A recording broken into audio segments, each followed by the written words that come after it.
Farid Benbekay avec Julien Bernier. Je sais pas lequel qui enregistre.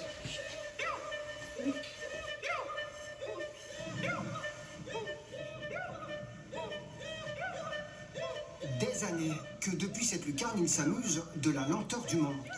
Il n'y a pas si longtemps, cet ancien Parisien n'aurait pas imaginé s'émerveiller pour autre chose que les grands boulevards et les Tuileries. C'est tellement calme que finalement, ici, c'est un peu le confinement tout le temps, vous voyez. Francis a donc quitté l'atmosphère électrique de Paris pour cette maison confortable, préférant les journées empreintes de silence. Sauf qu'il y a un mais, et non des moindres. Ici, si vous avez oublié le sel, c'est sûr que c'est un peu délicat parce qu'il faut faire plusieurs kilomètres pour aller en chercher. Mais sinon, je dirais, c'est vraiment un choix de vie. En fait, il y a comme un décalage entre la vie ici et la vie dans les grandes villes. Ici, c'est comme si c'était resté un peu figé dans le temps. La Haute-Ville, c'est 170 administrés, enfin 80 sont les résidences secondaires. Cadres supérieurs ayant fui la ville, ils se sont fabriqués une sorte d'enclave cotonneuse, à l'abri du tumulte. J'ai l'impression d'être dans une bulle. Quand je m'éloigne de ce village, je me sens un peu agressée. Là, il y a une certaine quiétude, une sérénité, on se sent en sécurité.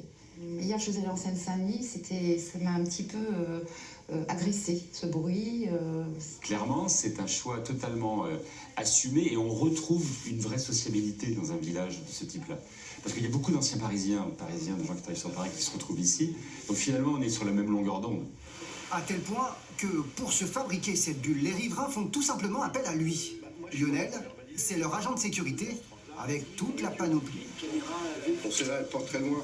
Et j'en ai une plus petite. Une caméra avant, ici.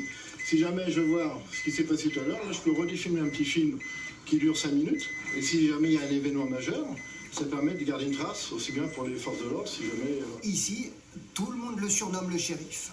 Ça les rassure, tout simplement. Mais c'est un peu normal, hein. On vit une époque, bah, vous connaissez, vous êtes bien placé pour l'actualité et tout ce qui se passe. Donc aujourd'hui, c'est forcément le monde.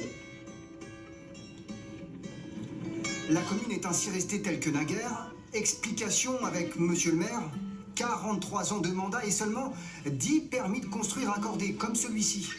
Pas question de dénaturer les lieux et encore moins d'accueillir davantage d'habitants. Vous direz que c'est un point de vue un peu égoïste, je vous le concède, mais c'est la volonté de la population. Ce que les gens veulent ici, c'est la paix, la tranquillité. À la limite du raisonnement, ils préféreraient payer plus d'impôts et être ennuyés. Voilà pourquoi ils ne quitteraient cet Eldorado pour rien au monde. Demain, direction la Seine-et-Marne, où 5 communes ont célébré leur mariage. Et on vient d'apprendre